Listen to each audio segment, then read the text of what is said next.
Tous les pervers narcissiques ne se ressemblent pas. Certains sont charmants, d'autres jouent les victimes. Si tu as cliqué sur cette vidéo, alors peut-être que tu as déjà été victime, ou alors tu en as déjà croisé.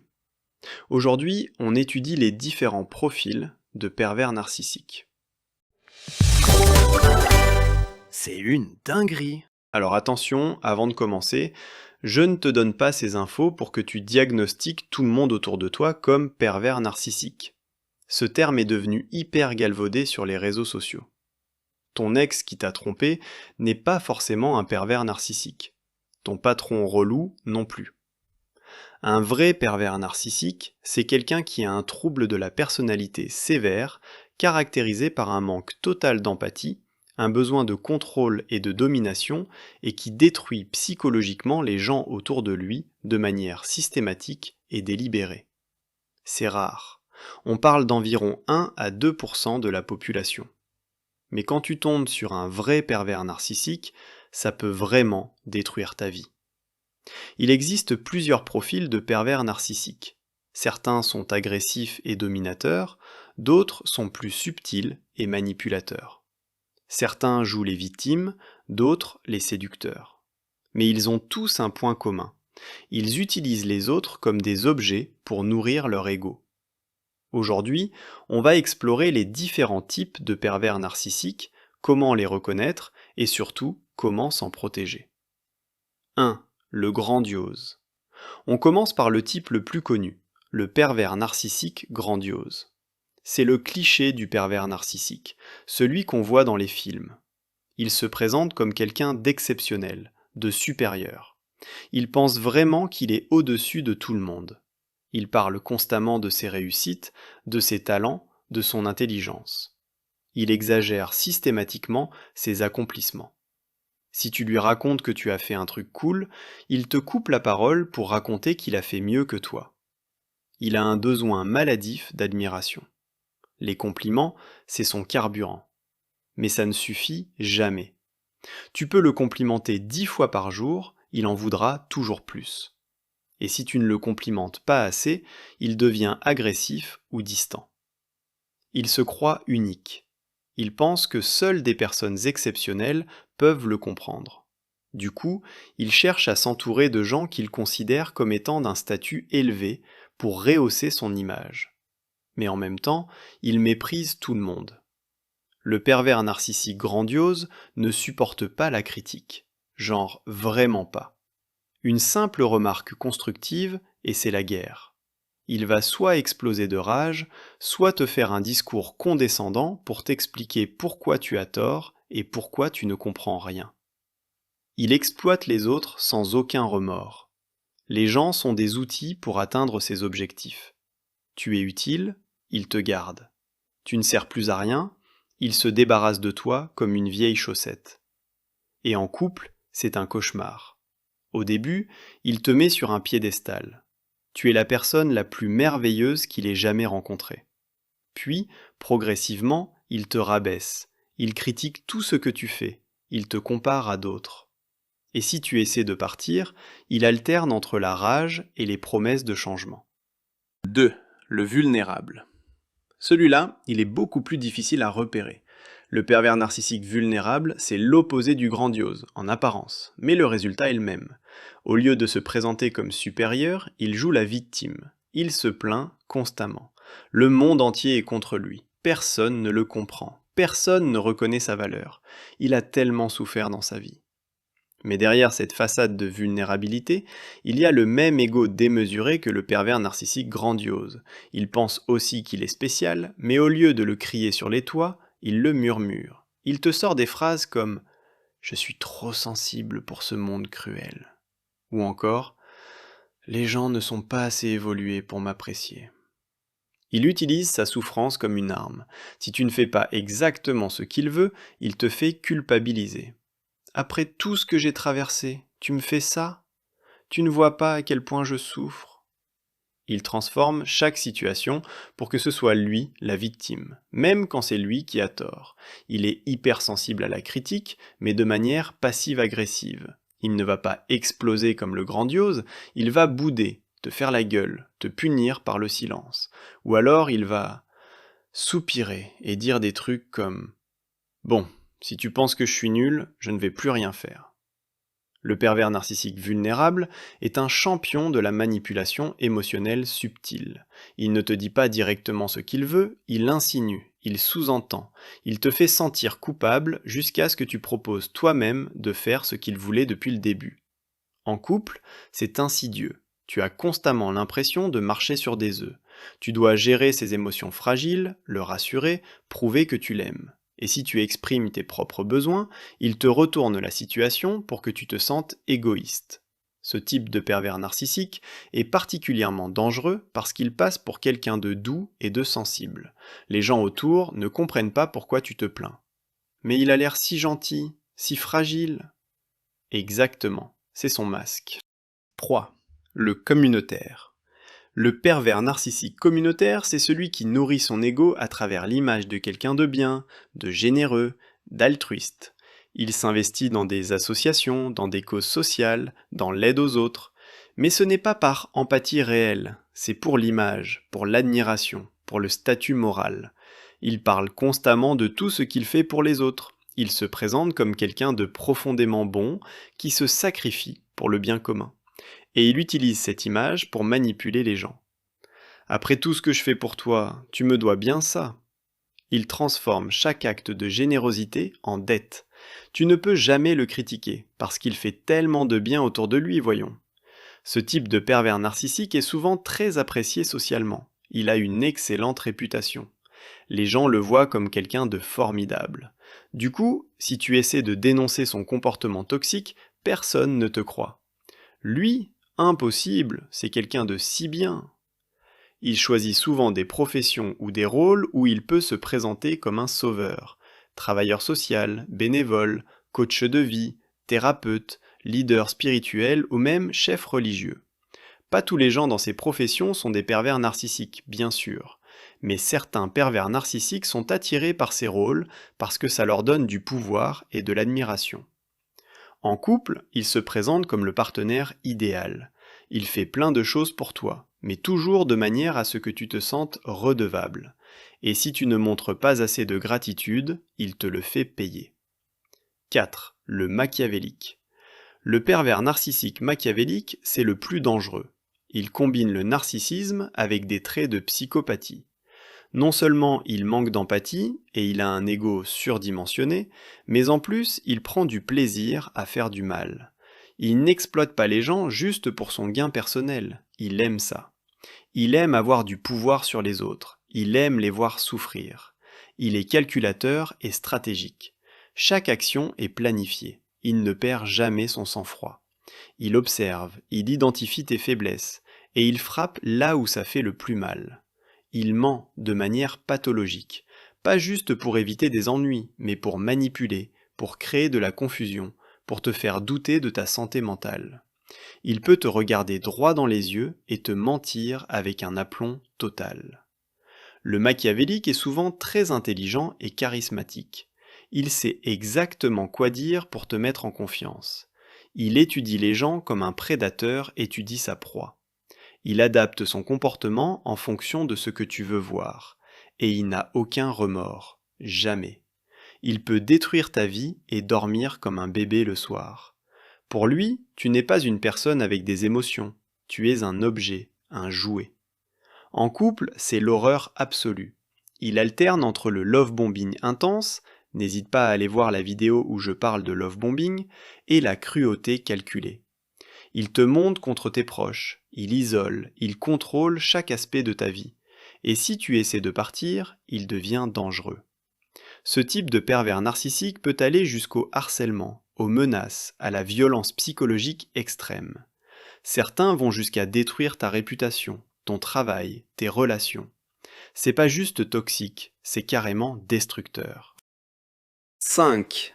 Le somatique. Le pervers narcissique somatique base son ego sur son apparence physique et sa sexualité. Il est obsédé par son corps. Il passe des heures à la salle de sport, il surveille chaque calorie, il s'habille de manière à attirer l'attention. Son apparence, c'est son identité. Il utilise la séduction comme arme de manipulation. Il flirte constamment, même en couple, pour prouver qu'il est désirable. Il a besoin de conquêtes pour nourrir son ego. Le sexe, pour lui, c'est pas de l'intimité, c'est une performance, une validation. Il juge les autres principalement sur leur apparence. Si tu ne corresponds pas à ses standards physiques, tu ne vaux rien à ses yeux. Et même si tu corresponds, il va quand même critiquer ton corps pour te maintenir dans l'insécurité. En couple, il peut être très exigeant sur ton apparence. Il fait des remarques sur ton poids, tes vêtements, ton maquillage. Pas de manière constructive, mais pour te rabaisser, pour que tu ne te sentes jamais assez bien pour lui. Il est souvent infidèle, non pas par manque d'amour, mais parce qu'il a besoin de cette validation constante de nouvelles personnes. Chaque nouvelle conquête renforce son ego. Et le pire, c'est qu'il vieillit mal. Quand son apparence commence à décliner, il peut devenir encore plus toxique, parce que toute sa valeur était basée sur ça. 6. Le cérébral. À l'opposé du somatique, le pervers narcissique cérébral base son ego sur son intelligence. Il se voit comme intellectuellement supérieur. Il parle constamment de ses connaissances, de ses diplômes, de ses idées brillantes. Il utilise un vocabulaire compliqué même quand c'est pas nécessaire, juste pour montrer qu'il est plus intelligent que toi. Il méprise les gens qu'il considère comme moins intelligents, c'est-à-dire pratiquement tout le monde. Il ne rate jamais une occasion de corriger les autres, de montrer qu'ils ont tort, de prouver sa supériorité intellectuelle. Les conversations avec lui ne sont pas des échanges, ce sont des monologues. Il ne t'écoute pas vraiment. Il attend juste que tu finisses de parler pour pouvoir étaler son savoir. Et le savoir, tu sais que c'est comme la confiture. Moins tu en as, plus tu l'étales. Il utilise l'intellectualisation pour éviter les émotions. Tout doit être analysé, décortiqué, rationalisé. Si tu exprimes une émotion, il te fait un cours sur pourquoi cette émotion n'est pas logique. En couple, il peut être méprisant envers ton intelligence. Il te fait sentir stupide. Il simplifie ses explications comme si tu étais un enfant. Il lève les yeux au ciel quand tu dis quelque chose. Et pour lui, le sexe n'est pas sa priorité, contrairement au somatique. Sa validation vient de la reconnaissance intellectuelle. Il préfère qu'on admire son cerveau plutôt que son corps. 7. Le séducteur. Le pervers narcissique séducteur est spécialisé dans le charme et la conquête. Au début, il est irrésistible. Il dit exactement ce que tu veux entendre. Il te fait sentir spéciale, unique, comprise comme jamais. Il te bombarde d'attention, de cadeaux, de mots doux. C'est intense, c'est magique, c'est trop beau pour être vrai. Mais une fois qu'il t'a conquise, l'intérêt baisse.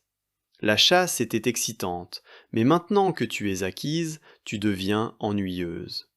Il cherche sa prochaine cible. Il peut maintenir plusieurs relations en parallèle. Pour lui, c'est un jeu, un défi. Combien de personnes il peut séduire en même temps? Combien il peut en faire tomber amoureuses de lui? Et puis, il ment sans arrêt. Il a une double, triple, quadruple vie. Il jongle entre différentes versions de lui-même selon avec qui il parle. Quand tu découvres la vérité, il minimise. Ce n'était rien, ça ne voulait rien dire.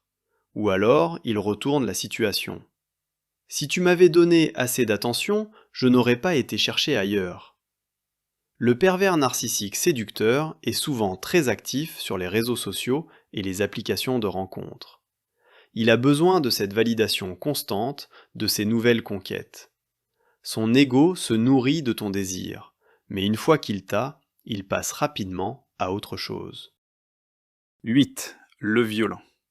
Attention, celui-là est physiquement dangereux.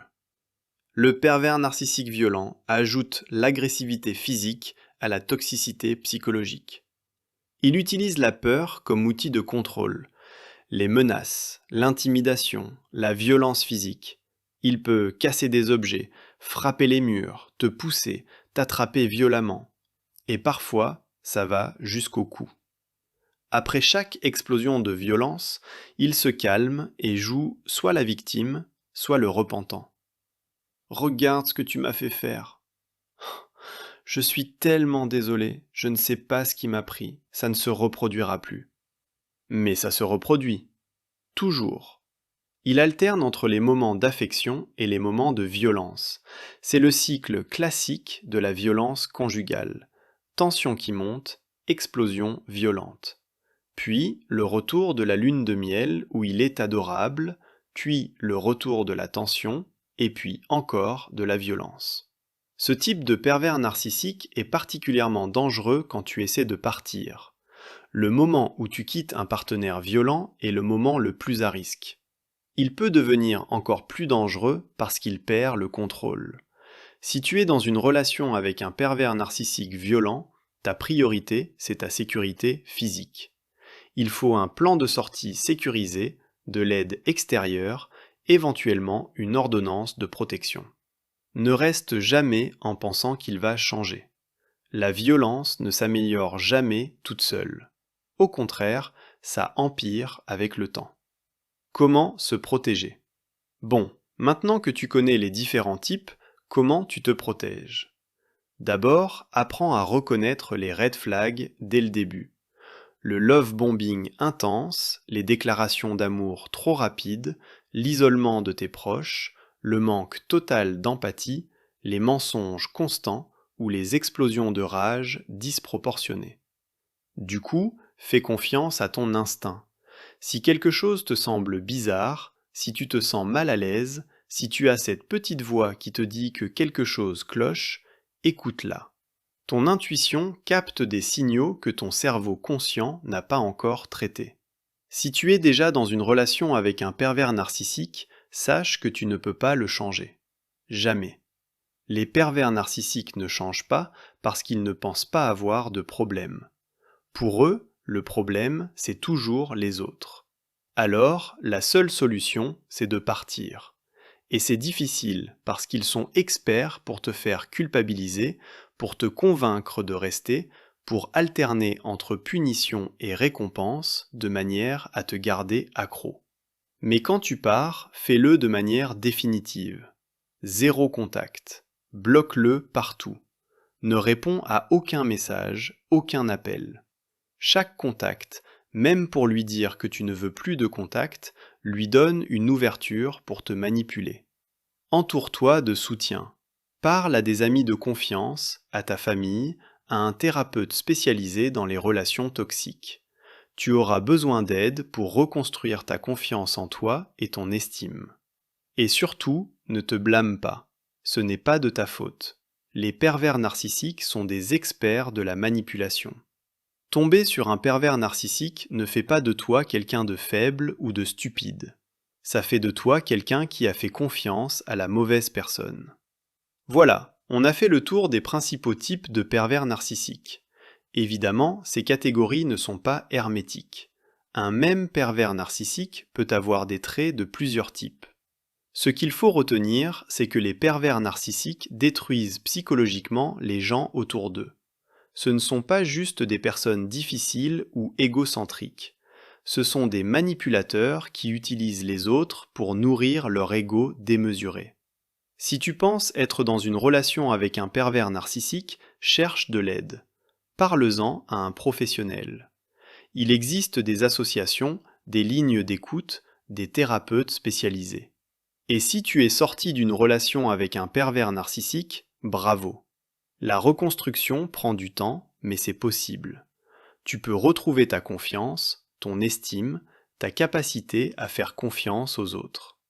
Si cette vidéo t'a intéressé, dis-moi en commentaire si tu as déjà rencontré un de ces profils. Et si tu es ou as été en couple avec un pervers narcissique, as-tu réussi à t'en sortir? À plus!